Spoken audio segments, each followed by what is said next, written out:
원래 이번에 홍영표 의원과 임종석 전 비서실장이 민주당을 탈당하여 이낙연의 새로운 미래로 입당할 계획이었습니다. 그런데 갑자기 임종석이가 이낙연의 뒤통수를 때리고 민주당에 그냥 남겠다라고 입장을 바꿔버려 전부 다 계획이 틀어지게 된 것입니다. 특히나 이낙연은 원래 3일날 광주에서 출마 기자회견을 가지려고 했으나 임 전 비서실장이 탈당하고 자기 당으로 올 거라는 부푼 꿈에 기자회견도 미루고 있는 상태였는데 결국 뒤통수를 맞은 것입니다. 따라서 이낙연은 이준석에게도 뒤통수 맞고 임종석에게도 뒤통수 맞고 너무 엄중하다고 해서 욕을 바가지로 먹고 있었는데 이제는 뒤통수 대마왕까지 된 것이 아닌가 싶습니다. 홍영표도 오늘 문 전 대통령을 만났다고 하는데 이번 주 안에 자신의 거취를 밝힐 것으로 보여집니다. 한편 오늘 민주당 이재명 대표는 40여 분간 기자들과 즉석 질의응답 시간을 가졌습니다. 한 기자가 국힘당은 민주당 공천 시스템에 대해서 비판하고 있는데 어떻게 생각하시냐라는 질문에 이 대표는 이렇게 설명했습니다. 흐르는 물에는 소리가 나기 마련입니다. 개혁에는 갈등이 따르기 마련입니다. 그리고 합리적 결과가 만들어지면 그 과정의 소리 또 어려움들은 많이 이해가 되겠지요. 그런데 국민의힘은 변화가 없습니다. 기득권 그대로 유지합니다. 국민이 바라는 개혁 없습니다.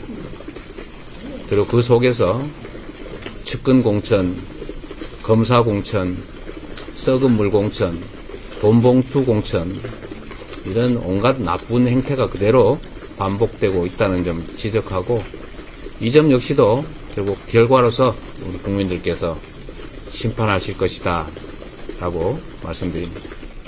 네, 그렇습니다.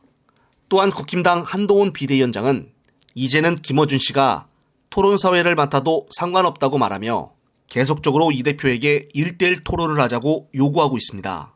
따라서 오늘 한 기자가 이와 관련해서 질문을 하였는데 이 대표는 말하길 대한민국 헌정사상 대통령과 야당 대표가 안 만난 적이 없었는데 이번이 처음 있는 일이라며 난국을 해결하고 민생 파탄 문제를 조금이라도 완화하기 위해서라면 대통령과 야당 대표의 대화가 먼저라고 덧붙였습니다. 정말 완벽한 정답에 가까운 대답이었는데요. 기자들의 한동훈과의 1대1 토론 질문에 대해 이 대표는 한동훈이란 이름 자체를 언급조차 하지 않았습니다. 이 말을 듣고 흥분한 한동훈은 자신이 이 대표 시간까지 맞추어 드리겠다며 깐죽을 댔는데 이것을 보다 못한 민주당 안기령 후보자가 자신의 SNS에 글을 올리며 말하길 민주당에는 검사 가산점이라는 것은 없습니다라며 허위사실 유포에 대해 사과하시고 토론은 저랑 하자고 제의를 했습니다. 그러면서 제가 어디서 무엇을 하든 하루 전에만 알려주시면 시간을 맞추겠습니다라며 한동훈의 말을 풍자하여 직격탄을 날렸습니다. 정말 이런 안 후보자의 말들은 언론에서 기사조차 되지 않고 있어 안타까운 상황입니다. 정청래 의원 역시 한동훈의 1대1 토론 제안에 대해 자신은 김건희와 1대1 토론을 제안한다며 SNS에 글을 올렸습니다. 디올백 명품 가방은 왜 받았냐? 도이치모터스 주가 조작 의혹은 어떻게 된 것이냐? 멤버 유지 논문 표절 의혹은 떳떳하냐? 양평고속도로 종점 변경에 대해 의혹이 많은데 원안으로 갈 생각은 없느냐?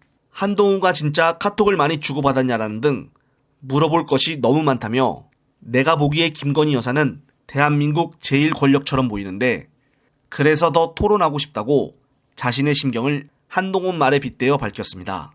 한편 인천 부평을에 출마한 노종면 후보자가 돌발 영상을 만든 장본인답게 이번 홍보물로 지난 일기예보에서 사용이 된 숫자 1을 가지고 패러디를 하여 홍보물을 올렸습니다. 이 홍보물 우측 아래를 보면은 파란색 1은 죄가 없습니다. 윤석열 정부의 언론 통제 막아내겠습니다라며 MBC를 방심위에 제소한 국힘당과 한동훈에 대해 직격탄을 날렸습니다. 앞서 지난달 27일 MBC 뉴스데스크 일기예보에서는 기상캐스터가 미세먼지 농도를 전하며 오늘 서울은 1인데 미세먼지 농도가 바로 1까지 떨어졌다는 소식을 전한 방송 내용을 가지고 국힘당은 민주당을 노골적으로 행보했다며 방심위에 제소를 하였습니다. 이것에 대해 노 후보자가 비판을 하며 홍보물로 만든 것인데요.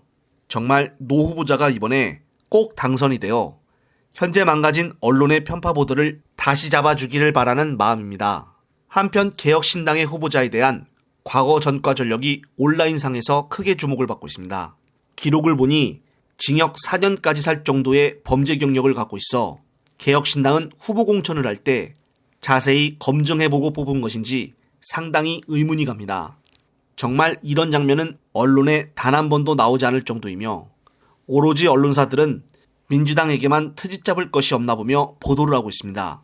저뿐만이 아닌 국민들은 지금 언론마저 정치질을 하고 있다고 보는 사람들이 너무나 많습니다. 정말 문제가 심각한 상황인데요. 끝으로 또 새로운 소식이 있으면 말씀드릴 것을 약속을 드리며 이번 영상은 여기서 마무리하겠습니다. 시청자 여러분, 시청해주셔서 감사합니다.